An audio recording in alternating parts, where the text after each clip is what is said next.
তুরস্কের ইস্তাম্বুল থেকে আপনাদের সাথে আছি আমি সরোয়ার আলম। মধ্যপ্রাচ্যের অনেকগুলো ঘটনা নিয়ে আজকের এই লাইভ। যে যেখান থেকে যুক্ত হচ্ছেন সবাইকে স্বাগত জানাচ্ছি। আমাদের এই অনলাইনের কাজগুলোর পাশাপাশি আরো অনেকগুলো কাজ আছে যেগুলোর কিছু সম্পর্কে আপনারা জানেন, বাকিগুলো আপনারা জানেন না, হয়তো আস্তে আস্তে জানবেন। তো যেগুলো জানেন সেগুলো নিয়েই বলি। তার মধ্যে আমাদের কোর্সগুলো চলছে fact checking, Turkish language course এবং জার্নালিজম কোর্স, এআই কোর্স। এগুলোতে যারা ভর্তি হতে চান তাদের জন্য আমি ডিসক্রিপশনে লিংক দিয়ে রাখবো, আর এর বাইরের কাজগুলো পরে জানবেন। আমরা লাইভের পাশাপাশি এখন নিয়মিত ভিডিও দেওয়ার চেষ্টা করব, শর্ট ভিডিও, বিভিন্ন তথ্য নিয়ে। আশা করি সেগুলোকেও আপনারা উপভোগ করবেন। ইরানের বিপ্লবী গার্ড আইআরজিসি তার নৌবাহিনী জাস্ট কিছুক্ষণ আগে ঘোষণা দিয়েছে, হুঁশিয়ারি দিয়েছে, হুঙ্কার দিয়েছে বলা যায় মার্কিন সেন্টকমের বিরুদ্ধে।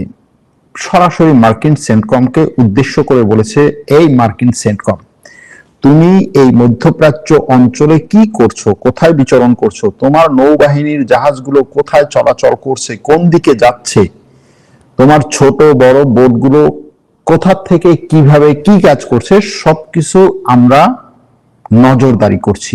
তোমাদের কোনো কিছুই আমাদের নজরদারির বাইরে না, এবং তোমাদের উপরে আমরা যে হামলার পরিকল্পনা করছি সেটা খুব শীঘ্রই আসছে, খুব শীঘ্রই আসছে, ঘন্টাও বাকি নেই। এটা হচ্ছে ইরানের বক্তব্য। এবং শেষে তারা বলছে ওয়েট অ্যান্ড সি। ইরানের আইআরজিসির বক্তব্যটা নিয়ে আসছে কে? নিয়ে আসছে ইরানের রাষ্ট্রীয় media Islamic Republic of Iran, এটার যে ব্রডকাস্টিং ইনস্টিটিউট যদি বলি। তো ইরানের এই হুমকি কেন বা কি জন্য, কতটা এই হুমকি কাজ করতে পারে, এটা নিয়ে আজকে একটু কথা বলবো।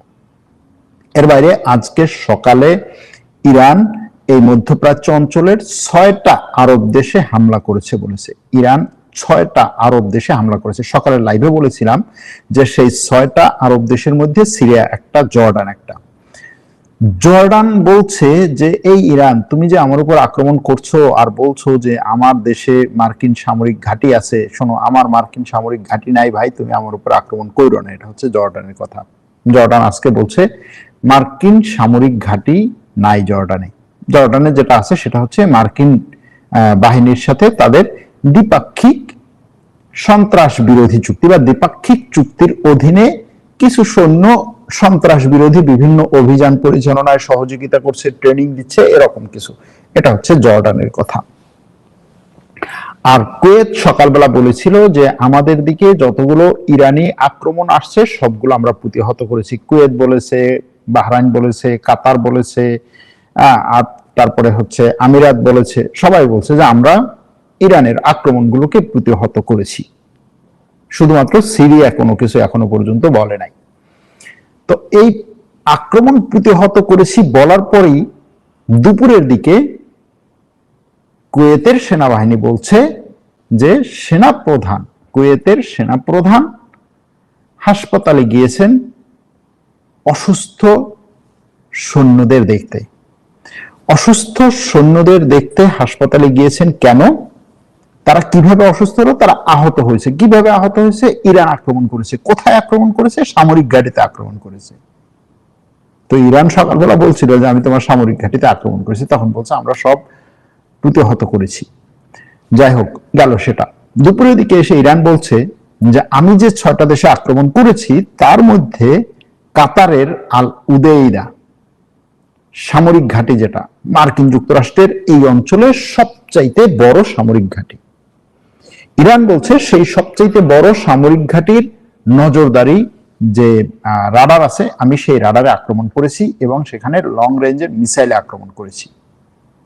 এটা ইরানের বক্তব্য। এর বাইরেও আরো যে সমস্ত দেশে আক্রমণ করেছে সে সমস্ত দেশেও ইরানের কথা যে আমি সামরিক টার্গেট আক্রমণ করেছি, এর কিছু করিনি। কিন্তু কুয়েতের কথা হচ্ছে আজকে সকালে ইরান তার পানি সাপ্লাই বা পানি শোধনাগার যেটা লবণ পানি শোধন করে মিঠা পানি বা খাবার পানি বানায় যে সিস্টেম, সেই পানি শোধনাগারে আক্রমণ করেছে। এছাড়াও তার বিদ্যুৎ সাপ্লাই লাইনে আক্রমণ করেছে, যে কারণে সেখানে বিদ্যুৎ ব্যাহত হচ্ছে। এবং কুয়েত জরুরি অবস্থা জারি করেছে যে এই পরিস্থিতি মোকাবেলার জন্য জরুরি অবস্থা জারি করতে হবে। জরুরি অবস্থা দরকার এই পরিস্থিতি মোকাবেলার জন্য। ইরান গত পরশুদিন বলেছিল যে যদি আমার এই অঞ্চলে, আমার উপরে, আমার অবকাঠামোর উপরে যদি মার্কিন আক্রমণ কন্টিনিউ হয়, তাহলে আমিও এই অঞ্চলের কোনো অবকাঠামো আস্ত রাখবো না। পরে দেখা গেছে যে হ্যাঁ, মার্কিন আক্রমণ কন্টিনিউ হয়েছে। আজকে সকালবেলা আমরা বলেছিলাম যে ইরানের চাঁদবাহার বন্দরের একটা যে বন্দর কন্ট্রোল টাওয়ার, সেটা মার্কিনীরা ধ্বংস করেছে। সেন্টকম আজকে আবার দুপুরের দিকে বলছে যে আমরা সফলভাবে সেটা ধ্বংস করতে সক্ষম হয়েছি। ব্যাপক পরিমাণে একটা বিশাল তাদের হচ্ছে সফলতা হিসেবে তারা এটা দেখিয়েছে। ওদিকে 3টা জাহাজে আক্রমণ হয়েছে। দুটো বোঝা যাচ্ছে, দুটো জাহাজ হচ্ছে ওমান উপকূলে, দুটো জাহাজে আক্রমণ হয়েছে হরমুজ প্রণালীর কাছাকাছি। সে দুটো জাহাজে হয়তোবা ইরানের পক্ষ থেকে আক্রমণ হয়ে থাকতে পারে। কিন্তু বাব আল মানদেব, যেটা নিয়ে সকালে কথা বলছিলাম, যে বাব আল মানদেব ইরান বন্ধ করে দেওয়ার জন্য হুথিদেরকে নির্দেশনা দিচ্ছে বলতে এই ব্যাপারে মার্কিন যুক্তরাষ্ট্রের নিউ ইয়র্ক টাইমস খবর করেছিল গতকালকে।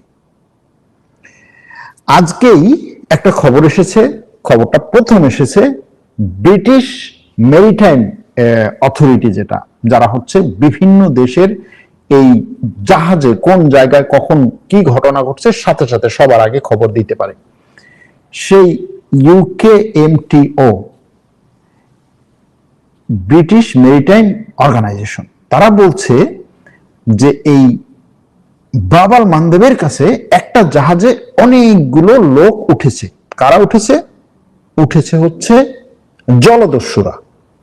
এখন বাব আল মানদেবের কাছে ইয়েমেন এক পাশে, সোমালিয়া অন্য পাশে। ইয়েমেন ওঠার সম্ভাবনাই বেশি খবরটা শোনার পরে। পরে ইয়েমেনের পক্ষ থেকে বলা হয়েছে যে এই জাহাজে সোমালিয়ার জলদস্যুরা উঠেছে, তারা এই জাহাজটিকে আটক করেছে।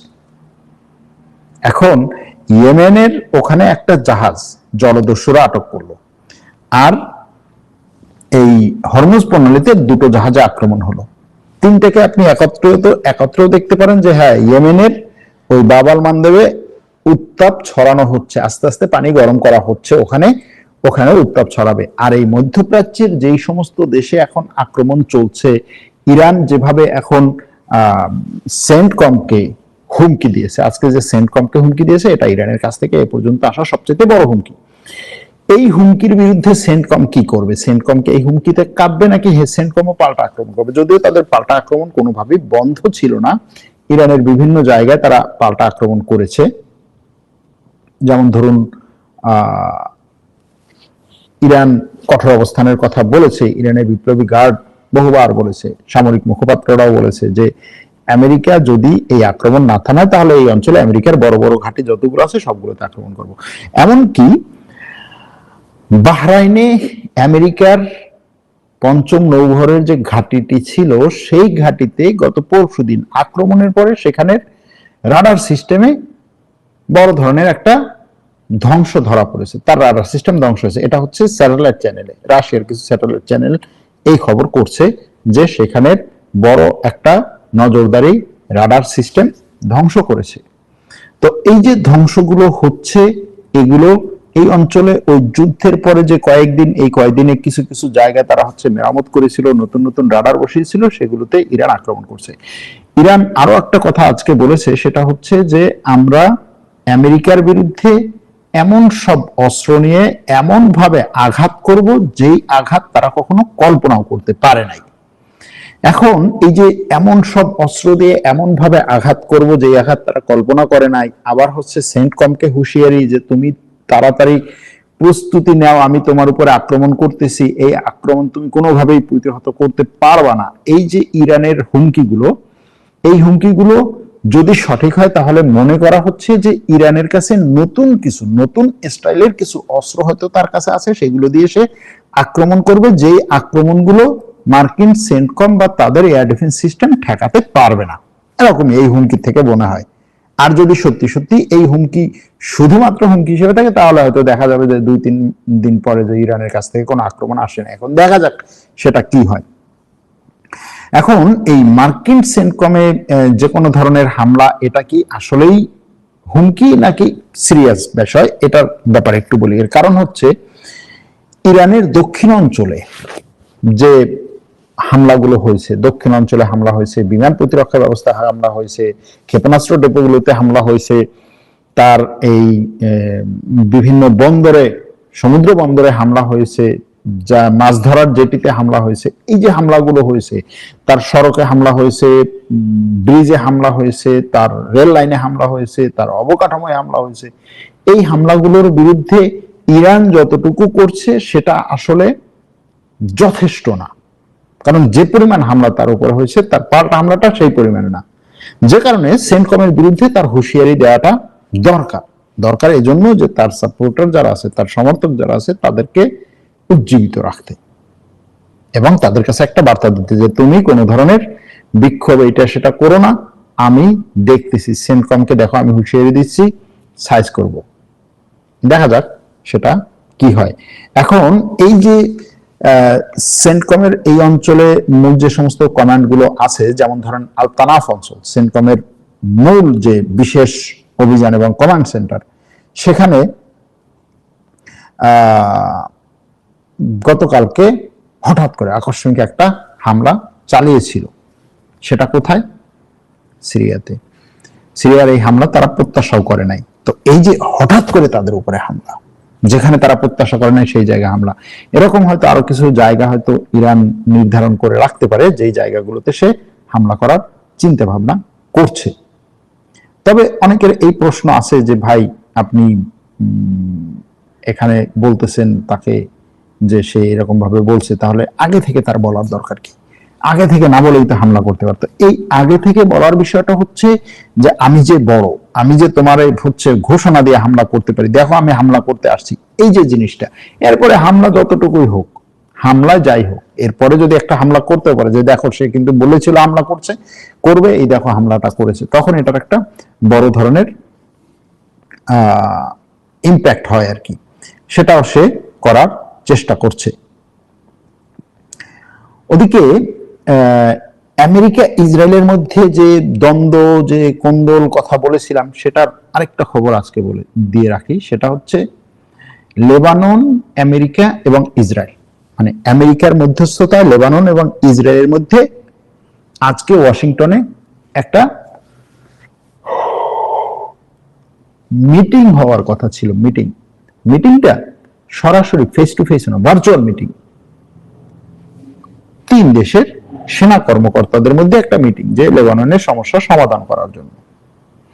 আমরা জানি যে এই মিটিং, এই সমস্যাগুলো সমাধানের জন্য আমেরিকা ইসরায়েলকে একটু চাপ দিচ্ছে যে তুমি লেবানন থেকে সরে যাও, লেবাননের তোমার কিছু জোন বের করে দিচ্ছে, এর বাইরে তুমি যাবা না, এরকম অনেক কিছু।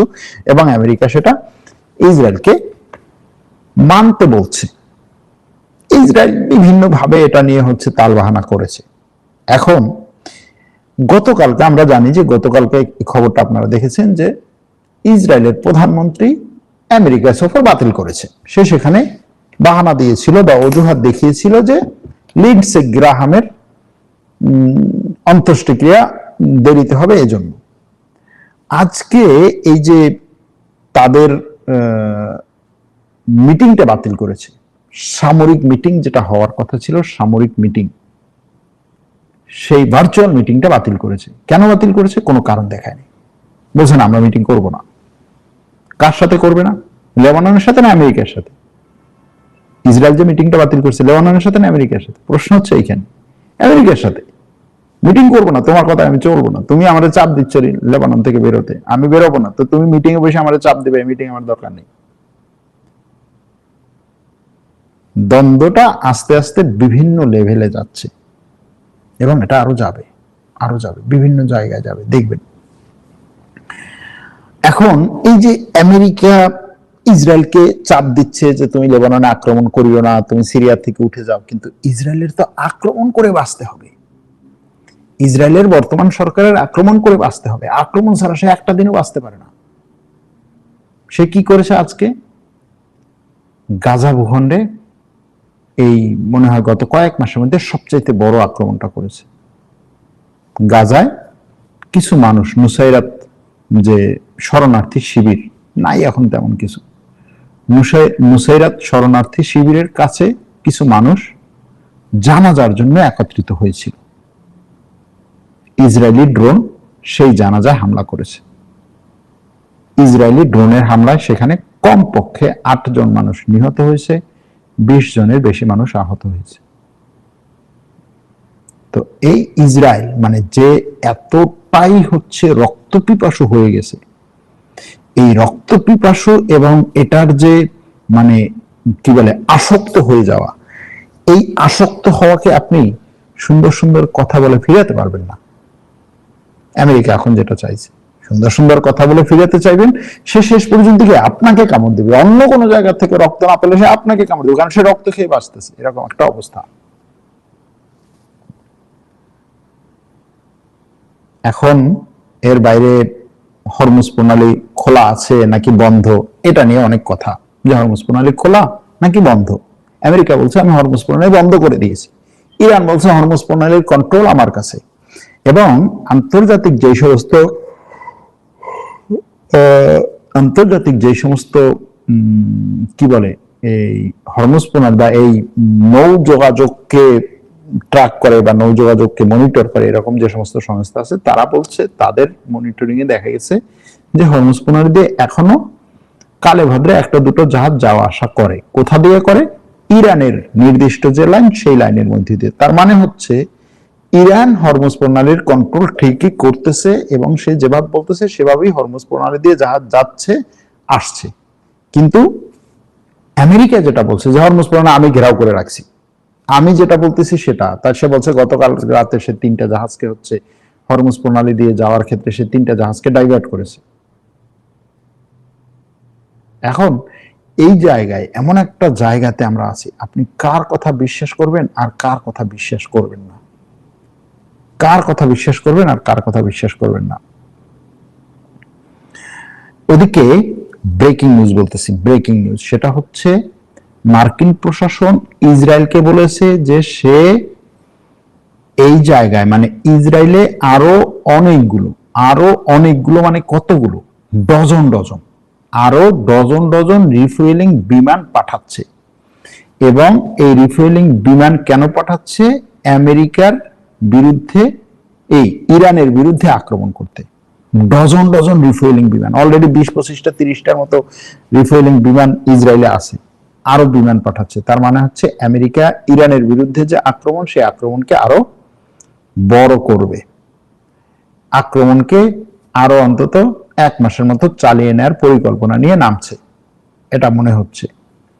ইসরায়েল এবং আমেরিকা একত্রে এবার ইরানের উপরে আবার আক্রমণ করবে। এতদিন তো আমেরিকা একা ছিল, এখন হয়তো ইসরায়েলকেও টানতে পারে এটার মধ্যে।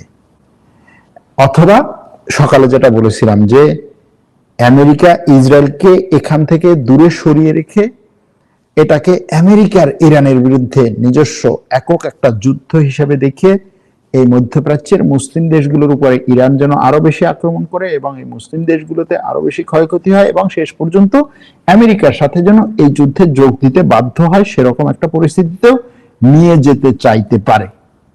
এখন প্রশ্ন হয়তো করতে পারেন, ভাই এই জিনিসগুলো আমি বুঝি, এই মুসলিম দেশগুলো বোঝে না? বোঝে, কিন্তু বুঝলেও তাদেরকে এমন কিছু ইকুয়েশনে ফেলা হয় যেখান থেকে আপনি বুঝলেও না বলতে পারেন না। যেমন ধরুন অনেক সময় নির্বাচন এরকম হয় যে আপনি এই লোকটাকে ভোট দিবেন না, পছন্দ করেন না, কিন্তু নির্বাচনের আগে পরিস্থিতি এমন হয় যে আপনি চিন্তা করতেছেন ধরো ওর কে ভোট দেওয়ার চাইতে এর ভোট দেওয়া আরো ভালো হয় না? বাংলাদেশে এগুলো অহরহ হয়। আপনি কোন একটা দলকে পছন্দ করতেছেন না, 5 বছর ধরে তার মানে কি বলে তার আচরণে তার কাজে কর্মে আপনি অতিষ্ঠ, নির্বাচন আসছে আপনি তাকে ভোট দেন নাই, না এরা আর ভোটই দেবো না, আর জীবনে এরা ভোট দেবো না, এর দিকে আমি তাকাই। 5 বছরে অন্য একজন আসছে, আসার পরে সে আবার ওই 5 বছর এর চাইতেও খারাপ করছে, পরে আপনি দেখছেন যে না এও তো খারাপ, ও খারাপ, কি আর করা, ঠিক আছে তাহলে ওরই দিই। মানে আপনি জেনে শুনেও কিন্তু তারপরেও দিতে বাধ্য হচ্ছেন। এরকম অনেক ঘটনা ঘটে, জেনে শুনে অনেক সিদ্ধান্ত নিতে বাধ্য হচ্ছেন। এরকম ভাবেই এই দেশগুলো অনেক সময় তাদেরকে এমন সব আটকলে ফেলানো হয় যে তারা ওখান থেকে বের হতে পারে না। আবার অনেকগুলো দেশ আছে তারা তো বের হতেই চায় না, তারা তো এমনিতেই হচ্ছে ইরানের বিরুদ্ধে। সুতরাং তারা ইরানের বিরুদ্ধে যদি দরকার হয় আমেরিকার সাথে তারা একত্রে যোগ দিবে, যোগদান করবে, তারপরে সেখানে আক্রমণ করবে, সেটার জন্য তারা প্রস্তুত, সেটার জন্য তারা প্রস্তুত।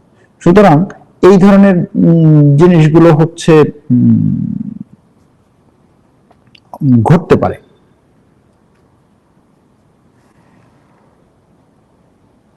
এখন আমেরিকা কি চাইছে?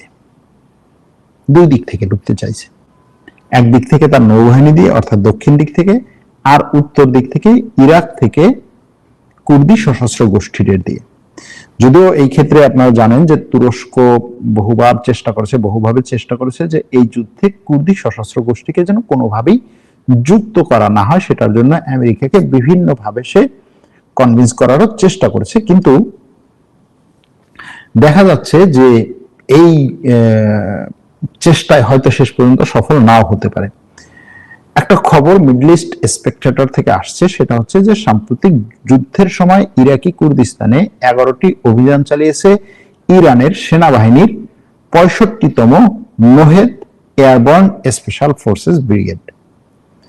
তারা এই সেনাবাহিনীর বিবৃতিতে জানানো হয় যে এসব অভিযানে 8 জন মধ্য পর্যায়ের এবং শীর্ষ লেভেলের কমান্ডারকে তারা হত্যা করেছে এবং 3টি এই কুর্দি সশস্ত্র বাহিনীর ঘাঁটি ধ্বংস করেছে ইরাকের কুর্দিস্তানে। ইরাকের কুর্দিস্তান হচ্ছে ইরানের বর্ডার, সীমান্তবর্তী এলাকা। সুতরাং এই যে আক্রমণ, পাল্টা আক্রমণগুলো এবং এই যুদ্ধটা যে অন্য দেশে ছড়িয়ে পড়ার ব্যাপারটা, এটা চলছে, এটা চলবে।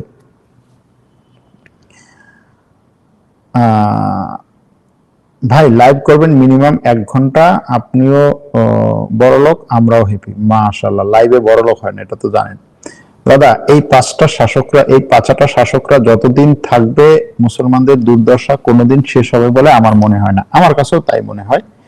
ইরান শুধু হুমকি ধামকি দিয়ে যাচ্ছে, হুমকি ধামকির দরকার নেই, ইরান যদি পারে করে দেখাক। দেখেন, এই কথাটা আসলে আমি ওইভাবে সহজে মেনে নিতে পারি না। ইরান খালি হুমকি ধামকি দিয়ে যাচ্ছে না, ইরান নিজে যেরকম আক্রান্ত হচ্ছে তার সর্বোচ্চ শক্তি দিয়ে সে পাল্টা আক্রমণ করছে। এখন আপনি সর্বোচ্চ শক্তি দিয়ে পাল্টা আক্রমণের পরে এরকম ভাবে আক্রমণ করছেন, এই যে আজকে কুয়েতে আক্রমণ হলো, কুয়েতের হচ্ছে সেনাবাহিনীর সদস্যরা আহত হয়েছে। এখন এই যে আক্রমণ সে করছে, আঘাত হানছে, কিছু কিছু প্রতিহত করা হচ্ছে, কিন্তু এত কিছুর পরেও সে যদি মুখেও না বলে আপনি আক্রমণ করতেছেন, এখানে যুদ্ধটা তো হচ্ছে অ্যাসিমেট্রিক, সবকিছু নিয়ে যুদ্ধ, মিডিয়ার যুদ্ধ, হুমকির যুদ্ধ, মৌখিক বক্তব্যের যুদ্ধ, রাজনীতিবিদদের বক্তব্যের যুদ্ধ, তারপরে হচ্ছে শো অফের যুদ্ধ, বিভিন্ন জিনিস, ডাইরেক্ট যুদ্ধ, সবকিছু নিয়েই তো যুদ্ধ। আমেরিকা হুমকি দেয় না? আমেরিকার ট্রাম্প হুমকি দেয় নাই ইরানরে একেবারে হচ্ছে আমি কি প্রস্তর যুগে পাঠিয়ে দেবো? দেয় নাই সেই হুমকি। আপনার সেই হুমকি নিয়ে কষ্ট লাগে না কেন? সেই হুমকিটা আপনার কাছে মানে হ্যাঁ সত্যি তো আমেরিকা পাঠাতেই পারে, করলো না তো। এই হরমুজ প্রণালী আমি নিজেই খুলে দেবো, ইরানের কাছে আমার খুলতে যেতেই হবে না, বলেছিল না? করেছে, হুমকি দিয়েছে না? দিয়েছে। ইসরায়েল হুমকি দেয় না? আমেরিকা ইরানকে একেবারে মানচিত্র থেকে মুছে দেবো, কত ধরনের হুমকি দেয়। এখন তারাও তো হুমকি দেয়, হুমকি তো দিবেই। এখন এই হুমকিটাকে আপনি কিভাবে নিচ্ছেন, এটা হলো বড় ব্যাপার। যে এই হুমকিটাকে আপনি কি হুমকি হিসাবে নিচ্ছেন, নাকি এটাকে আপনি একেবারে হ্যাঁ এটা করবি? দেখেন, যুদ্ধে সে যেরকম লড়াই করবে সেরকম আবার তার এই ধরনের বক্তব্যগুলো নিয়ে আসবে, কারণ এই বক্তব্য এগুলো হচ্ছে মনস্তাত্ত্বিক যুদ্ধ। আপনি এই সমস্ত মনস্তাত্ত্বিক যুদ্ধ করবেন, কারণ এটা করার পরে সে মাথা নষ্ট হয়ে যাবে। আচ্ছা ইরান কোন দিক থেকে কি করতেছে দেখি তো, এই আমার সৈন্যবাহিনী, মানে তার তখন রিসোর্সের একটা অংশ এগুলোতে খাটাতে হবে। এরপরে যদি সে একটা দুটো আক্রমণ করতে পারে, খুব বড় ধরনের ক্ষতি না হলেও সেটা বড় ধরনের একটা আওয়াজ তুলবে, বড় ধরনের আওয়াজ তুলবে। আর সে কোনো কথাবার্তা না বলে জাস্ট হচ্ছে আক্রমণটা করলো, এটা বড় একটা আওয়াজ হবে? হবে না। এই যেমন মনে করেন, ধরেন আমরাই লাইভ করি, সরার হঠাৎ করে বলে আসি লাইভ করব, কিন্তু আমি যদি মনে করেন সকাল থেকে বিশাল আওয়াজ তুলতাম যে আজকে লাইভে এটা করব, সেটা করব, সেই খবর দেবো, ওই খবর দেবো, ফাটাই ফেলবো, দেখতেন যে অন্তত আর কিছু হোক আর না হোক একটা আওয়াজ হতো এবং কিছু ভাই এবার মনে হয় লাইভে খবর আছে, দেখা যেত যে এখন 2000 মানুষ, তখন 5000 মানুষ এসে লাইভে বসে থাকতো। হ্যাঁ, তারপর 5000 মানুষের মধ্যে 3000 হচ্ছে গালাগালি দিয়ে দিত, বাকিরা এই যে আওয়াজ হয়েছে এই আওয়াজে আবার কিছুদিন চলতো। তো এটা তো হয়, এটা সবাই করে।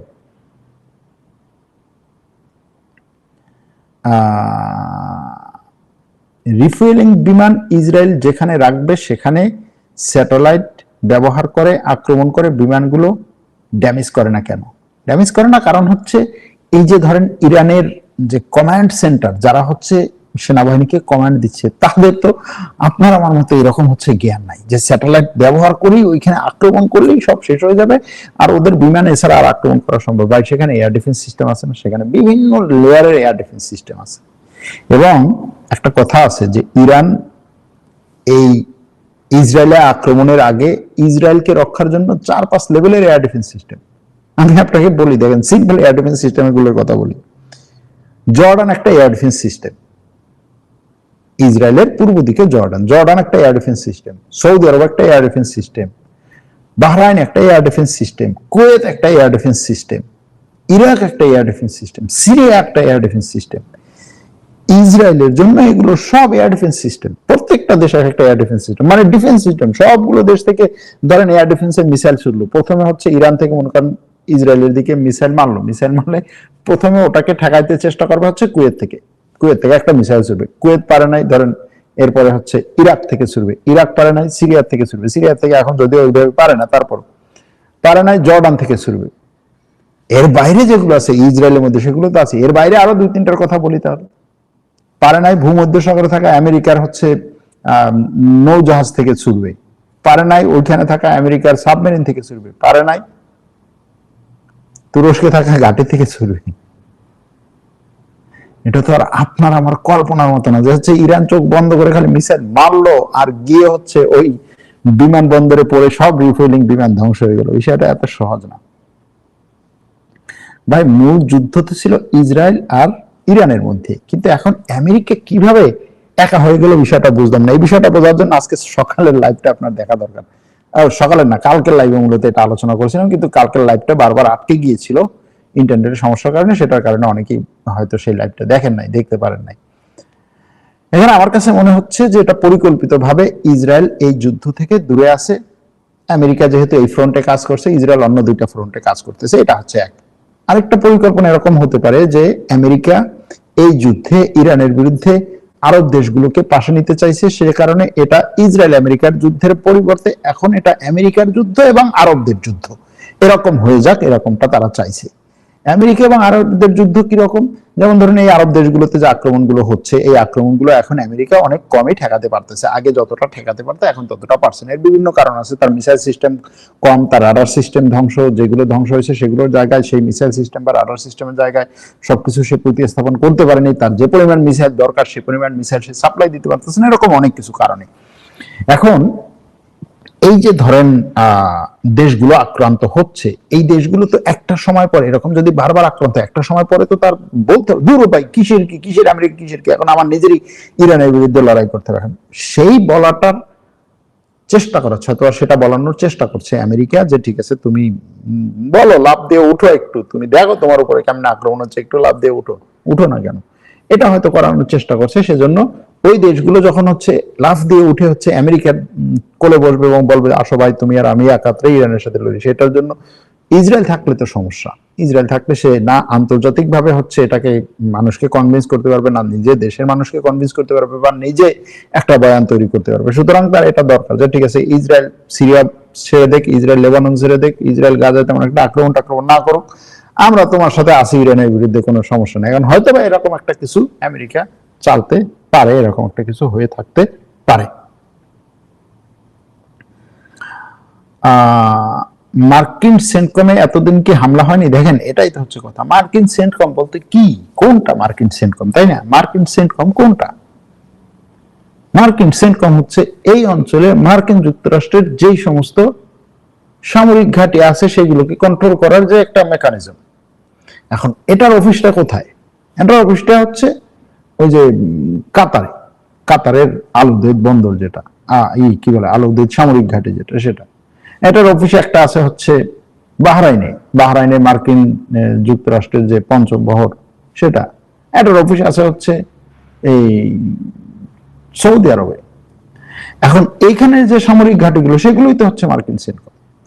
কিন্তু বিষয়টা হচ্ছে যে ইরান এবার যেটা বলছে সেটা হচ্ছে যে আমি তোমাকে জেনে শুনে বুঝে বলে বলে টার্গেট করব। তুমি কি করতেছো না করতেছো সব আমি দেখতেছি, এবং সেটা অনুযায়ী আমি প্ল্যান করতেছি। তোমার উপরে আমি এবার পুরো পরিকল্পিতভাবে টার্গেট করবো, তুমি ঠেকাতে পারবে না।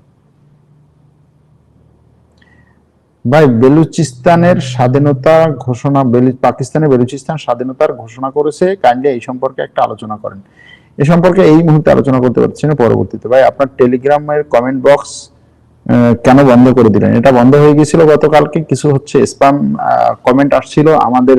আপনারা জানেন যে আমাদের টেলিগ্রাম চ্যানেলে আমাদের অ্যাডমিনরা গত কয়েকদিন ধরে ব্যস্ত ছিলেন বিভিন্ন বিষয় নিয়ে, আপনারা সেগুলো অনেকেই জানেন, যে কারণে টেলিগ্রাম চ্যানেল ওইভাবে আমরা ফলো করতে পারিনি পুরোটা, এবং সেখানে বিভিন্ন ধরনের হচ্ছে উল্টোপাল্টা মেসেজ এসে টেলিগ্রামের ওই মেসেজ বক্সটা বন্ধ করে দেওয়া হয়েছিল। এখন নতুন করে চালু হয়েছে, আপনারা সেটা দেখতে পারেন।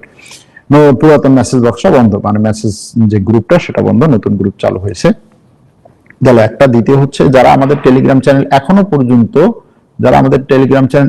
পর্যন্ত ফলো করেন না, তাদের কাছে রিকোয়েস্ট থাকবে আপনারা আমাদের টেলিগ্রাম চ্যানেলটা ফলো করেন। টেলিগ্রাম চ্যানেলে আপনি টেলিগ্রামে সরোয়ার আলম দিয়ে লিখলেই আপনি পাবেন, @সরোয়ার আলম। আমি লিংক এখানে অলরেডি শেয়ার করা আছে, সেখান থেকে আপনারা দেখতে পারেন। মুসলিম দেশ হয়ে তুরস্ক মুসলমানদের পিছনে দাঁড়ায় না, সেখানে আমেরিকা কেন ইসরায়েলকে থামাবে? কথা সত্য, খারাপ না। যেখানে মুসলিম দেশ হয়ে তুরস্ক মুসলমানদের পিছনে দাঁড়ায় না, সেখানে আমেরিকা কেন ইসরায়েলকে থামাবে? আমেরিকা ইসরায়েলকে থামাবে কারণ হচ্ছে ওইখানে ইসরায়েলের চেয়ে আমেরিকার নিজস্ব স্বার্থ আছে, এই জন্য আমেরিকা ইসরায়েলকে থামাবে। বুঝতে পারছেন এখন ব্যাপারটা? ইরান কি হরমুজ প্রণালী ধরে রাখতে পারবে? ইরান হরমুজ প্রণালী ধরে রাখতে পারবে যদি সে এইভাবে যুদ্ধ চালিয়ে যায়, সে ধরে রাখতে পারবে। আর যদি আমেরিকা শেষ পর্যন্ত হচ্ছে ইরানের সাথে একটা সমঝোতা এসে হরমুজ প্রণালী ছেড়ে দেয়, তখন ধরে রাখতে পারবে। কিন্তু যদি এই যুদ্ধ আমেরিকা নতুন করে বড় করে ইরানের ব্যাপক পরিমাণে ইরানের ধ্বংসযজ্ঞ চালিয়ে তারপরে হচ্ছে নতুন কৌশলে, কারণ আমেরিকা এর আগের যুদ্ধে যে কৌশলে গিয়েছিল সেই কৌশল 40 দিন পরে এসে দেখছে যে ওই কৌশল কাজে লাগছে না। আমি তখন বলেছিলাম যে এগুলোর ওদের হচ্ছে এ প্ল্যান থাকে, বি প্ল্যান থাকে, সি প্ল্যান থাকে। এ প্ল্যান কাজে লাগে না, এখন হয়তো সে বি প্ল্যান কাজে লাগানোর চেষ্টা করবে। বি প্ল্যান কাজে না লাগলে হয়তো সি প্ল্যান কাজে লাগানোর চেষ্টা করবে, বা সি প্ল্যান কাজে লাগানোর আগে এসে বলবে ভাই আমি স্যারেন্ডার, তোমার সাথে আমি একটা চুক্তি করতে চাই, এরকম হতেও পারে। ভাই, প্রথম প্রশ্ন এবং প্রথম কমেন্ট করলাম, ইরানি ভাইদের এই যুদ্ধের বিজয় আপনি কতটা আশাবাদী? 50-50। মুসলিম বিশ্ব বদলাচ্ছে, এই রূপান্তরের মাধ্যমে দেশগুলো কি ইসলামী রাষ্ট্রে উপনীত হওয়ার সম্ভাবনা আছে? অর্থাৎ আগামীর মুসলিম দেশে অন্তত ইসলামী আইন প্রতিষ্ঠা হবে? না, আমি এইভাবে দেখি না। এখানে কোন মুসলিম দেশই হচ্ছে ওই ইসলামী আইন প্রতিষ্ঠা করার জন্য আমেরিকার বিরুদ্ধে লড়াই করছে না। এখানে যতগুলো দেশই আছে, না ইরান, না কাতার, কুয়েত, সৌদি আরবেরা তো আমেরিকার বিরুদ্ধে লড়াই করে না। যদি এরকম একটা যুদ্ধ লাগেও ধরেন, তারপরও সিরিয়ারও এখনো পর্যন্ত এরকম ভাবে মনে হচ্ছে না। প্রতিহত করলেই তো হবে না, প্রতিহত করলে তো ভালোই, কোনো ক্ষয়ক্ষতি না হওয়া সেটা ধরে নিই। ভাই, এই যুদ্ধে কি পাকিস্তান জড়িত থাকার সম্ভাবনা আছে? এখনো পর্যন্ত জড়িত না। এক দর্শক অনেক বড় একটা কমেন্ট করেছেন, লাইভে এত বড় কমেন্ট করা সম্ভব না, খুব সম্ভবত সে কোনো জায়গা থেকে কমেন্টটা কপি করে শেয়ার করেছেন, যে কারণে আমি এটাকে করলাম না। আমেরিকা ইসরায়েলের জাতিসংঘের ডলার প্রতারণা, কৃত্রিম সংকট তৈরির পদ্ধতি নিয়ে আপনার মাধ্যমে সচেতনতামূলক প্রচার করা চাই। এই কষ্ট আর ভালো লাগে না আমারও ভালো লাগে না ভাই এই কষ্ট। আপনারা আছেন এক ধরনের কষ্টে, আমি আছি অন্য ধরনের কষ্টে। এই লাইভ করে, লাইভ না করলে হচ্ছে মানুষজন কষ্ট পায়, আবার হচ্ছে শর্ট ভিডিও করি, শর্ট ভিডিও করলে আবার হচ্ছে লাইভের মানুষ কষ্ট পায়, লাইভ বড় করলে হচ্ছে শর্ট ভিডিওর মানুষ কষ্ট পায়। ভাই, কত মানুষকে হচ্ছে আমি এই কি বলে তাদের মন যুগে চলবে বলেন, এরকম একটা অবস্থা। যাই হোক ভাইয়া, এখন যে পাল্টাপাল্টি হামলা, সেটা প্রথমের মতোই কি আগ্রাসী? হ্যাঁ, প্রথমের মতোই আগ্রাসী এখন যে পাল্টাপাল্টি হামলা। তবে এখানে হামলার পরিমাণটা কম। ধরেন প্রথমে হামলা হতো হচ্ছে 50টা, 100টা, 200টা মিসাইল মারা হতো, ড্রোন মারা হতো। এখন হচ্ছে ধরেন 5টা, 10টা, 6টা, 7টা মিসাইল, ড্রোন মারা হয় এরকম ভাবে।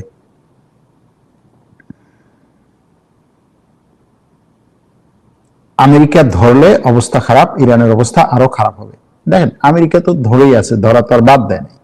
সে কত বছর ধরে ধরে আছে, সে নিষেধাজ্ঞা দিয়ে রেখেছে, সে নেতাদেরকে মেরেছে, সে অবকাঠামো ধ্বংস করেছে, সে সেনাবাহিনীর বিভিন্ন স্থাপনা ধ্বংস করেছে, সে নৌবাহিনী ধ্বংস করেছে, বিমান বাহিনী ধ্বংস করেছে, করেছে তো, কোনো কিছু তো ছাড় দেয় নাই। তারপরেও তো অবস্থা খারাপ, আমেরিকা নিজেই মেনে মানতে পারতেছে যে না, আসলেই তো এখনো পর্যন্ত ইরান টিকে আছে, এখনো পর্যন্ত ইরান দাঁড়ায় আছে, অবস্থা তো পুরোপুরি খারাপ হয় নাই। অবস্থা আরো খারাপ হবে সেটা ঠিক, কিন্তু শেষ পর্যন্ত যুদ্ধের যে মূল বিষয় সেটা হচ্ছে জিতা। দেখেন, এটাকে যদি ফুটবল খেলার সাথে তুলনা করেন, দুই দল খেলছে, এক দল হচ্ছে ব্যাপক পরিমাণে ভালো খেলছে, বল অন্য দল পাচ্ছেই না, হ্যাঁ, তাদের পায়ে বলই যাচ্ছে না, খুবই ভালো খেলছে, কিন্তু গোলের কাছে এসে তারা গোল দিতে পারতেছে না। আর ওই যে দল ডিফেন্সিভ ভাবে খেলতেছে তারা ওই গোলের পাশেই সবাই আছে, হাফ কোর্ট করে খেলতেছে। এই খেলার মধ্যে ওই যে যারা হচ্ছে ডিফেন্সিভ ভাবে খেলতেছে, যাদের ওই পাশে যাওয়ারই সুযোগ হচ্ছে না, হঠাৎ করে বল পাচ্ছে, টান দিয়ে নিয়ে যায় গোল দিচ্ছে, এইভাবে দুইটা গোল দিলে খেলা শেষ।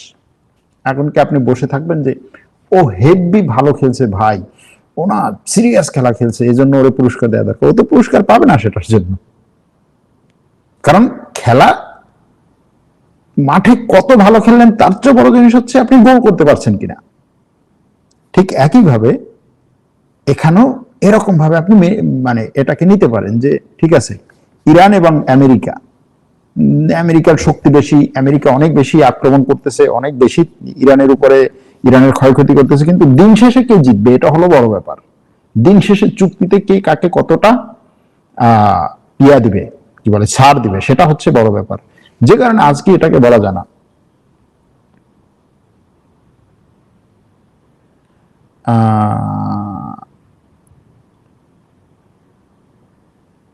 বর্তমান আমেরিকার ইরানের বর্তমান সরকারের উচ্চপদস্থ কর্মকর্তাদের আমেরিকা ইসরায়েল ইচ্ছে করেই হত্যা করছে না, নাকি হত্যা করতে পারছে না, এটা আসলে আমি কেমনে বলবো, বলা কঠিন। যেমন ধরেন ইরানের পররাষ্ট্রমন্ত্রী, ইরানের এই যে পার্লামেন্টের স্পিকার, এরা তো প্রকাশ্যে আসে।